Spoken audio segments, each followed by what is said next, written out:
Buenos días, jóvenes.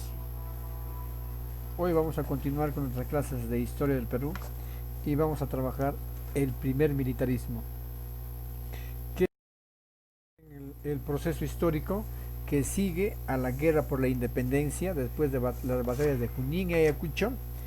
En el Perú se debería establecer nuestra república, porque eso fue después de los debates. Si establecíamos una república o establecíamos una monarquía constitucional, se impuso el establecimiento de una república. Eso se dio después de la guerra por la independencia, después de Junín y Ayacucho. El Estado colonial desaparece, el virreinato se fue y nos ha dejado a nosotros para organizarnos políticamente, económica y socialmente. Y aquí aparecen los caudillos militares, aquellos que habían luchado en la guerra por la independencia. Estos hacen su aparición ante la presencia de la clase dominante, la aristocracia de la época, no ha tenido la capacidad de organizar una república, entonces ese papel lo asumen los militares. A ese periodo de la historia se le denomina eh, el primer militarismo. Ahora bien, los militares han tenido el apoyo de la población, porque veían a los militares como los salvadores de la patria. Muchos de ellos habían ofrendado su vida para tener una república ya establecida. Y por lo tanto se decía que ellos estaban llamados a gobernar el país. Muchos han sido los militares que han gobernado el país, pero hay que sí destacar que una de las características en el panorama político, los debates giraban en torno a dos ideas. Las ideas liberales, de los llamados liberales, ellos postulaban a que el poder debía estar en el Congreso de la República. Mientras por otro lado estaban los conservadores, los autoritarios. Ellos planteaban que el poder lo debía tener el presidente de la República. Después de la independencia, entonces, todos los países sudamericanos han tenido este mismo problema. Y en el caso nuestro, ha sido esta. Y luego, esto ya hablé con ustedes, cuando teníamos que delimitar los territorios de los países que estaban recién naciendo en la República, se ha hecho de acuerdo a dos principios jurídicos, el uti possidetis y la libre determinación de los pueblos. Aquí ha habido muchos problemas y que han sido resueltas siempre por el lado pacífico. Ahora bien, en este proceso, jóvenes, vamos a ver que se han dado en el panorama político, en la panorama política, al inicio de la República, los debates se han dado entonces entre los liberales y los conservadores. En el aspecto económico, la economía se estanca. ¿Por qué? Porque la situación era caótica, de anarquía.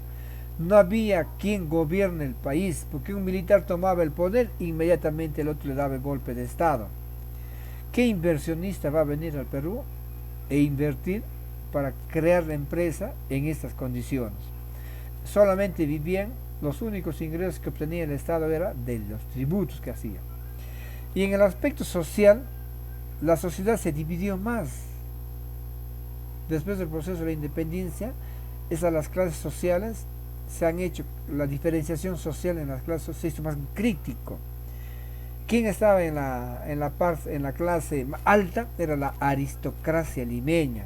Ellos deberían tomar el poder, pero después ya les expliqué que han sido los militares que han tomado el poder. Han habido muchos gobiernos, hasta 15 gobiernos, 15 militares que han gobernado el Perú en este proceso. El primer gobierno del primer militarismo ha sido el José de la Mar, que gobernó de 1827 hasta 1829. Bien, Lamar es elegido por el Congreso porque había renunciado Simón Bolívar. El gobierno de Lamar ha sido de carácter liberal y tiene el nombre que les he puesto en la ficha, como el gobierno de un ejecutivo débil. En la época, en el gobierno de Lamar se dio la guerra con la Gran Colombia, la primera guerra que sostuvo el Perú como república. Y punto de conflicto ha sido los territorios de Tumbes, Jaén y Maynas. Y además Bolívar estaba resentido y se retiró del Perú. Esta guerra con la Gran Colombia se dividió en dos campañas. La campaña marítima, que fue un éxito para los peruanos. La armada peruana estaba comandada por Martín Guise. Él logra tomar Guayaquil. Y en el frente terrestre lo dirigía el propio presidente Lamar. Pero estos fueron derrotados en la batalla de Saroguro y Portete de Tarqui en 1829. Ante esta situación, se firma el convenio Girón en febrero de 1829, donde el Perú se compromete a desalojar Guayaquil mientras se respeten los territorios que habían tenido después de la independencia. Las obras más importantes de Lamar, que él restablece el tributo indígena, promulga la Constitución de 1828 y finalmente él es arrestado en Piura, lo sacan del poder y lo deportan a Costa Rica. Quien asume el poder después es don Agustín Gamarra, que gobierna el Perú desde 1829 hasta 1833. Su gobierno fue denominado como el Ejecutivo Fuerte, ya no débil como el de Lamar, sino su gobierno se llamó como el Ejecutivo Fuerte. Entre los hechos y obras más importantes de esta época es que Gamarra entra en conversaciones con el presidente de Bolivia, con Santa Cruz. ¿Para qué? Para unir ambas naciones. ¿Ve? Pero el carácter de ambos hizo que se llegue a un conflicto. Este conflicto es solucionado por los tratados de Tiquina y el tratado de Arequipa.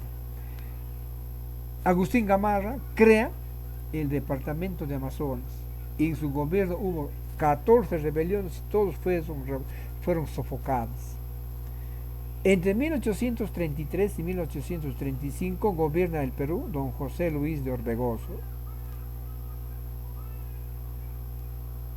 Entre sus obras más importantes de José Luis Orbegoso está: él promulga la Constitución de 1834, donde prohíbe la confederación del Perú con otros países.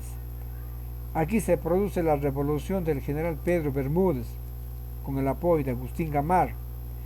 Esta rebelión termina con el abrazo de Muquinguayo en Jauja, donde los gamarristas aceptan su derrota y se huyen del país. Agustín Gamarra se va del país. En este periodo, en el gobierno de Orbegoso, se revela también Felipe Santiago Salaverry en el Callao, en 1835. Ante esta situación, pide apoyo a Andrés de Santa Cruz, que era presidente de Bolivia, y termina con la firma de un acuerdo para la formación de la Confederación Perú-Bolivia en junio de 1835. Quien gobierna después es Felipe Santiago Salaverry entre 1835 y 1836. La historia afirma que Felipe Santiago Salaverry ha sido el presidente más joven en la historia del Perú. Él asume el poder a los 28 años de edad, derrocando a Orbegoso. Se proclama jefe supremo del Perú y se enfrenta a Orbegoso y se enfrenta a Santa Cruz por la creación de la Confederación Perú-Bolivia, a la que Salaverry lo denomina Guerra de la Segunda Independencia del Perú. Las obras más importantes de Salaverry entre 1835 y 36, que fue un añito, mediante la declaratoria de guerra a Bolivia, establece pues que se implanta la pena de muerte para los ladrones. Él reimplanta la aduana y aplica severas penas para el contrabando. Luego Gamarra es traicionado por Santa Cruz y se une a Salaverry en venganza. Entonces es derrotado Gamarra en Yanacocha y es exiliado a Chile. Salaverry siguió la guerra, donde fue derrotado por Santa Cruz en la batalla de Socabaya en 1836 y es fusilado en la Plaza de Armas de Arequipa el mismo año. Gobierna entre 1836 y 1839 Andrés de Santa Cruz, que establece la Confederación Perú-Bolivia, luego de vencer a Salaverry. Santa Cruz y Orbegoso comienzan a formar la Confederación Peruano-Boliviana a través de 3 asambleas. Se nombra el Estado norperuano en el Congreso de Huaura, conformado por Amazonas, La Libertad, Junín y Lima. El Estado surperuano en el Congreso de Sicuani está conformado por Arequipa, Ayacucho, Cusco y Puno. Y luego tenemos el Estado boliviano, que es conformado en el Congreso de Tapacari. La Confederación Perú-Boliviana, establecido mediante estos 3 estados, se convoca en un decreto de Tacna, a donde asisten los representantes de los 3 estados. Esos estados estuvieron gobernados. El estado norperuano tuvo 2 presidentes, José Luis Orbegoso y José de la Riva Agüero. El estado surperuano, gobernado por Ramón Herrera y Pío Tristán. Y Bolivia, el estado boliviano, solamente tenía como presidente a Mariano Calvo. ¿Cuál era el objetivo de la Confederación Perú-Boliviana en la época de Santa Cruz entre 1836 y 1839? Retomar el gran territorio peruano, porque Bolivia, el Alto Perú pertenecía a nuestro territorio. Entonces ellos intentaban formar una confederación con esos 2 países que ya habían estado unidos en algún momento. Hicieron algunas obras. Cuando se creó la confederación se hicieron algunas obras. Se crea la ley de puertos libres, donde los principales puertos recibían el comercio europeo y norteamericano sin pagar impuestos. Y luego se producen los enemigos de la Confederación. ¿Quiénes han sido los enemigos de la Confederación Perú-Boliviana? Chile y Argentina. Porque afectaba directamente, la formación de esta confederación afecta a Chile y Argentina. ¿Ve? Entonces, también, ¿quiénes eran enemigos de la Confederación? Peruanos que habían sido exiliados a Chile, como Agustín Gamarra, Antonio Gutiérrez, el mismo Ramón Castilla, Felipe Pardo Aliaga, enemigos de la Confederación. Ellos organizan las expediciones restauradoras. Cuando Chile le declara la guerra a la Confederación Perú-Boliviana. En la primera expedición restauradora, a cargo de Blanco Encalada, ha sido apoyada por muchos peruanos ilustres que vivían en Argentina y estaban rodeados por el ejército de Santa Cruz. Aquí se da la batalla de Paucarpata. El jefe de la expedición chilena se decide irse, decide retroceder, y se comprometen a devolvernos algunos barcos, firman acuerdos comerciales y se retiran del Perú. Y la segunda expedición restauradora fue comandada por Manuel Bulnes, y se da la batalla de Buin en 1839, y no hubo un ganador claro en Yungay. Entonces Santa Cruz es derrotado y es desintegrada la Confederación. Y se da el segundo gobierno de Agustín Gamarra entre 1839 y 1841. Él le denomina a su gobierno la Restauración.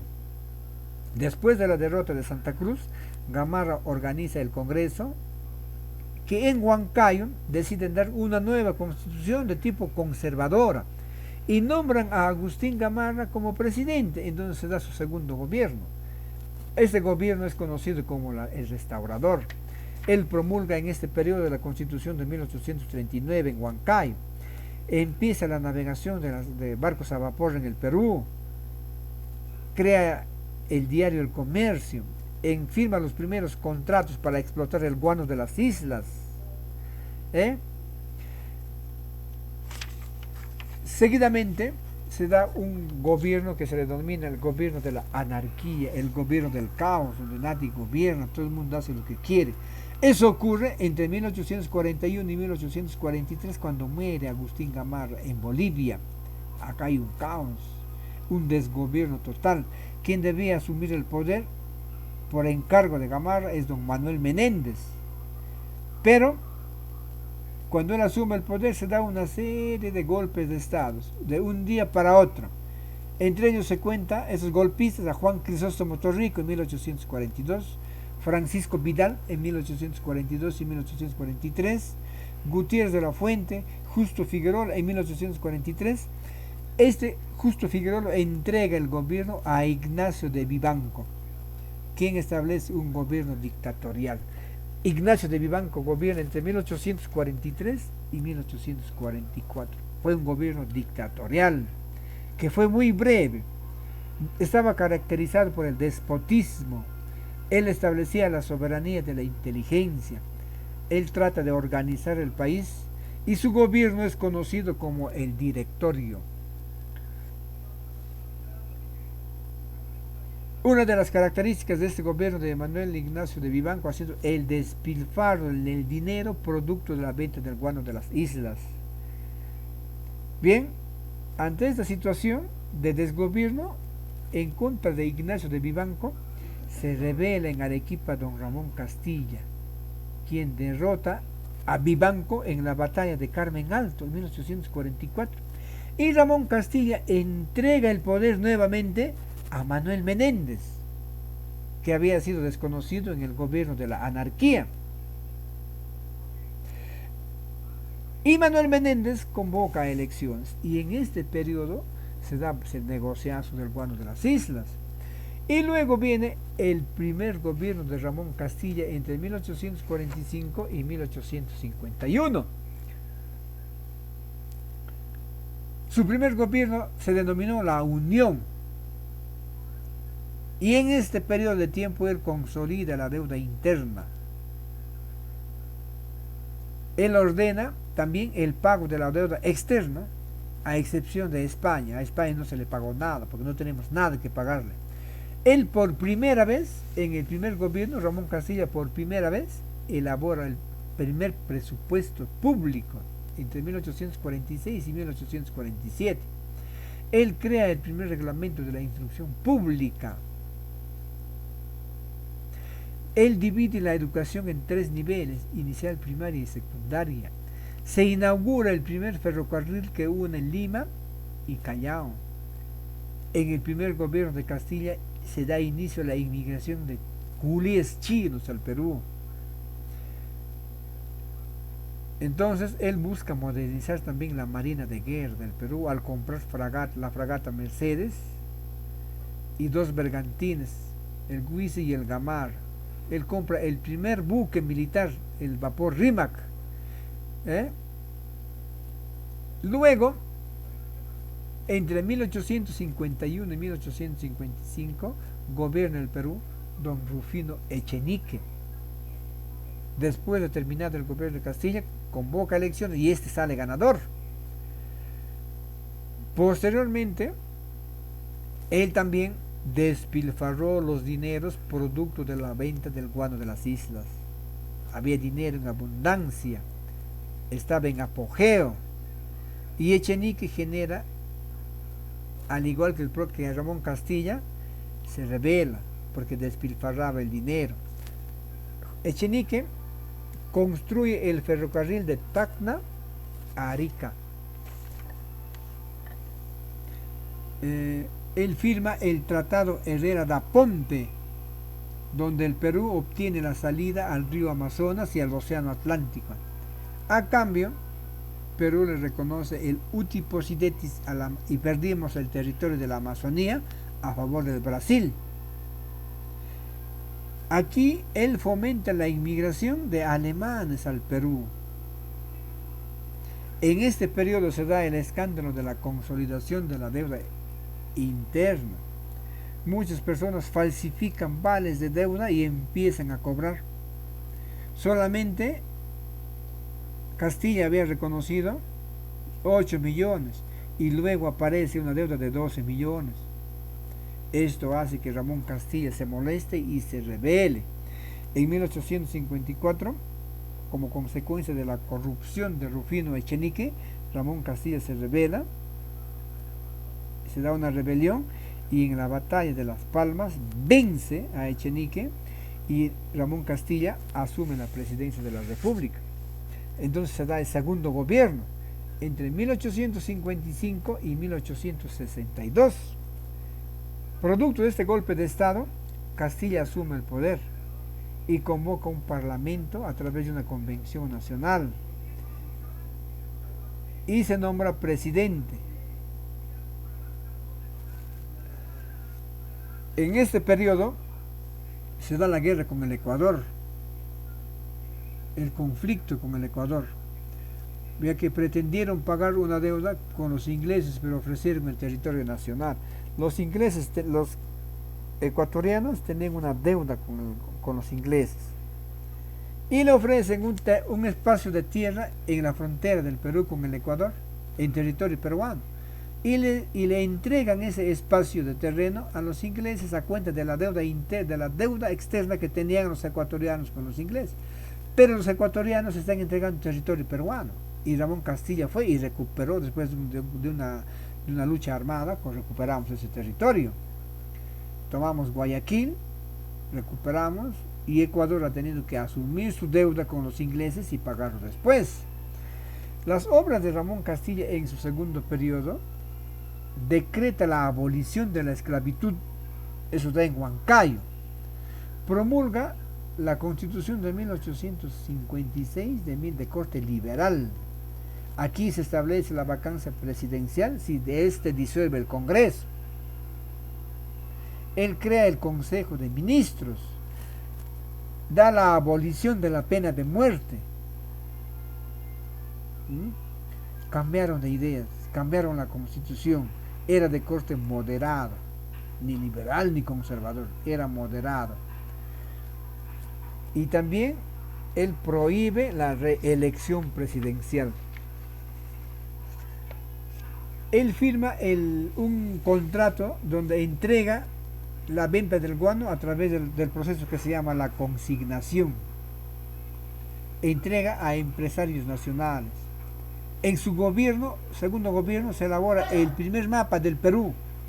Quien lo hace es un geógrafo, Mariano Felipe Paz Soldán. E inaugura en su segundo periodo el ferrocarril de Lima a Chorrillos. Crea también el departamento de Loreto.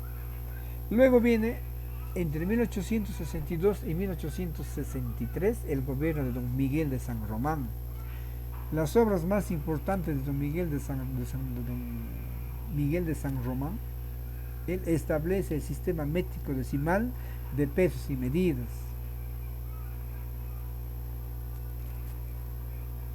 Establece el sistema bimetalista en el Perú. Implanta el sol de oro y el sol de plata como unidad monetaria de nuestro país en reemplazo del peso. El peso ha circulado hasta 1863 en el segundo gobierno de Castilla. Él cambia de moneda y establece un sistema bimetal, el sol de oro y el sol de plata como moneda en el Perú. Juan Antonio Pezet gobierna entre 1863 y 1865.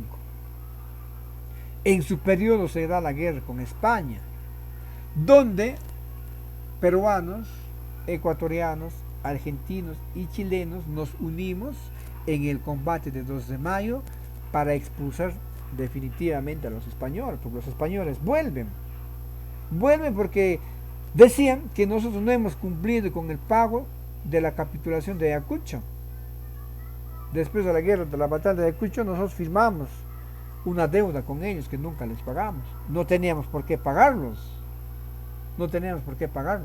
Y con ese pretexto intentan invadir nuevamente el Perú, una colonia muy rica. Se une Ecuador, Chile, Bolivia y Perú y le hacen frente, y en la batalla de 2 de mayo los expulsan definitivamente del Perú y se van. Mariano Ignacio Prado gobierna el Perú entre 1865 y 1868. Sus obras más importantes tenemos: promulga la Constitución de 1867, crea el impuesto a la propiedad y a la industria, restituye la contribución indígena, y entre 1868 y 1872 gobierna el Perú don José Balta. Él construye los ferrocarriles de Mollendo a Arequipa el muelle de la Dársena en el Callao, la carretera de Lima, Callao y Lima Huacho. El puente Balta es construido por él y destruye las murallas de Lima. Entre 1872 y 1876 gobierna el Perú don Manuel Pardo y Lavalle. Y él ya no fue militar, fue el primer presidente civil que tuvo el Perú, que se dio, repito, entre 1872 y 1876. Fue el primer presidente que funda su partido civil. Él firma un tratado secreto de defensa entre Perú y Bolivia, y esta fue la causa de la guerra del Pacífico con Chile. Eso vamos a ver después. Él funda la Escuela de Ingenieros, que la cual actualmente es la UNI, y crea escuelas donde se forman profesores. Y Mariano Ignacio Prado, en su segundo gobierno, entre 1876, él fueron ganadas las elecciones, las gana Manuel Ignacio Prado, representando al Partido Civil. Él asume poder en 1876 en medio de una crisis económica, política y social. En estas circunstancias estalla la guerra del Pacífico, pero ese va a ser tema de la siguiente clase. Jóvenes, copien las fichas en el cuaderno, estudien, ya se vienen las evaluaciones y hasta aquí llegamos. Nos vemos la próxima clase.